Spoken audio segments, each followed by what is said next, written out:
క్రైస్తవులందరికీ ఈరోజు మనం బైబిల్లో ఒక మహత్తరమైన దృశ్యాన్ని పరిశీలిద్దాం. దేవుడు ఒక మనిషితో ముఖాముఖిగా నేరుగా సంభాషించిన సందర్భం. అది ఎవరో తెలుసా? అబ్రహాము. దేవుడు తన మిత్రుడిగా పిలిచిన మనిషి. ఆదికాండం 18వ అధ్యాయం మనకు దేవుని కటాక్షం, ఆయన కరుణ మరియు మనిషిని విశ్వాసం గురించి అద్భుతమైన పాఠాలు నేర్పుతుంది. 1. దేవుని సందర్శన. 2. శారాకు వాగ్దానం. 3. సొదొమ నగరంపై దేవుని తీర్పు. 4. అబ్రహాము మధ్యవర్తిత్వం. ఇప్పుడు మొదటిదైన దేవుని సందర్శన.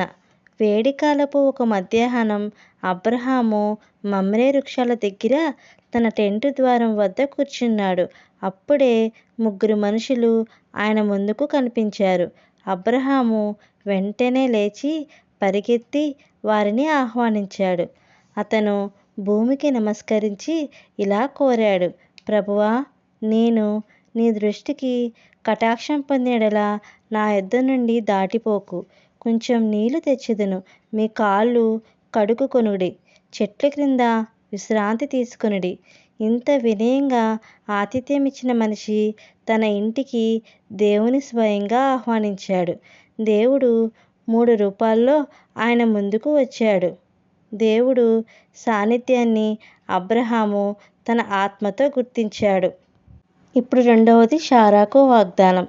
అబ్రహాము వారి కోసం వెన్న, పాలు, మెత్తని పిండి, ఒక లేత దూడతో రుచికరమైన ఆహారం సిద్ధం చేశాడు. అతిథులు తింటూ ఉన్నప్పుడు వారు అడిగారు, నీ భార్య శారా ఎక్కడ ఉంది అని. అబ్రహాము ఇలా అన్నాడు, ఆమె గుడారంలో ఉంది. వెంటనే దేవుని వాగ్దానం వచ్చేసింది. నేను తిరిగి వచ్చే కాలమున నీ భార్య శారాకు కుమారుడు కలుగును. శారా ఇది గుడారంలో విని నవ్వుకుంది. నా వయసులో పిల్లలు పుడతారా అని తనలో అనుకుంది. కానీ యెహోవా అన్నాడు, శారా ఎందుకు నవ్వింది? యెహోవాకు అసాధ్యం ఏదైనా ఉందా? నిర్ణయకాలమున నేను తిరిగి వస్తాను. అప్పటికి శారాకు కుమారుడు కలుగును. శారాకు నవ్వు అనుమానంతో మొదలైంది. కానీ ఆ నవ్వు చివరికి ఆనందముగా మారింది. ఆ బిడ్డకు పేరు ఇస్సాకు అని పెట్టు, అంటే నవ్వు అని అర్థం.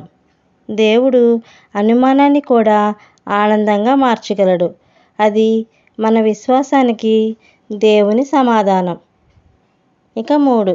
సొదొమ నగరంపై దేవుని తీర్పు.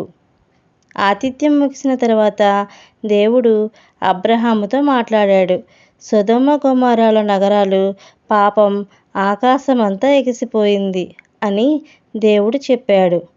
వారి పాపం ఎంత తీవ్రమైందో చూచేందుకు నేను దిగి వస్తున్నాను. ఇక్కడ దేవుడు తన తీర్పును అబ్రహాముతో పంచుకోవాలనుకున్నాడు. ఎందుకంటే అబ్రహాము ఆయన మిత్రుడు. ఇక 4వది అబ్రహాము మధ్యవర్తిత్వం. ఇప్పుడు అబ్రహాము దేవునితో ముఖాముఖిగా మాట్లాడాడు. ఆయన సొదొమ కోసం ప్రార్థించాడు. ప్రభువా, ఒకవేళ 50 మంది నీతిమంతులు ఉన్నా నీవు ఆ నగరాన్ని నాశనం చేస్తావా అని. దేవుడు ఇలా అన్నాడు, 50 మంది ఉంటే నేను ఆ నగరాన్ని రక్షిస్తాను. అబ్రహాము వినయంగా అడుగుతూ కొనసాగాడు. 45 మంది నుంచి 40 మంది, 30 మంది, 20 మంది, చివరికి 10 మంది వరకు. ఒకవేళ 10 మంది నీతిమంతులు కనబడినా ఆ నగరాన్ని నాశనం చేయను అని దేవుడు చెప్తాడు. అది దేవుని న్యాయం మరియు కరుణ రెండిటి సమతుల్యం. దేవుడు పాపాన్ని శిక్షిస్తాడు, కానీ నీతిమంతుల కోసం కరుణ చూపిస్తాడు. అబ్రహాము ఇక్కడ దేవుని హృదయాన్ని తెలిసిన వ్యక్తిగా నిలిచాడు. ఆయన న్యాయమూర్తి అయిన దేవుడు తప్పుగా తీర్పు ఇస్తాడా అని ప్రశ్నించాడు. ఇది ఒక మిత్రుడి ధైర్యం, కానీ వినయంతో కూడిన ప్రార్థన. ఇక ముగింపు భావం ఏమిటో తెలుసుకుందాం. అధ్యాయం చివరిగా దేవుడు అబ్రహాముతో మాట్లాడి వెళ్ళిపోయాడు. అబ్రహాము తన టెంటు వద్దకు తిరిగి వచ్చాడు. కానీ ఆ రోజు జరిగినది మన విశ్వాసానికి ఒక పాఠం. దేవుడు మన మధ్య నివసించాలనుకుంటాడు.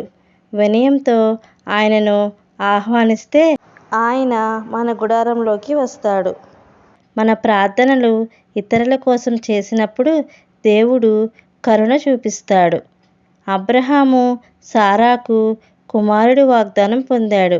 సొదొమ కోసం దేవుని కరుణను కోరాడు. ఇది ఒక మనిషి మరియు దేవుని మధ్య ఉన్న నిజమైన స్నేహం. మన జీవితంలో దేవుని సన్నిధిని గౌరవిద్దాం. మన హృదయ ద్వారం ఎప్పుడూ ఆయనకు తెరిచి ఉంచుదాం. వినయంగా ప్రార్థించుదాం. విశ్వాసంగా నడుచుదాం. కారణం యెహోవాకు అసాధ్యం ఏదీ లేదు. సో ఇది ఫ్రెండ్స్, ఈ బైబిల్ అధ్యాయం మీకు ఆశీర్వాదం కలిగిస్తే దయచేసి వీడియోని లైక్ చేయండి, షేర్ చేయండి మరియు సబ్స్క్రైబ్ చేయడం మర్చిపోకండి. మరొక కొత్త టాపిక్తో కలుసుకుందాం.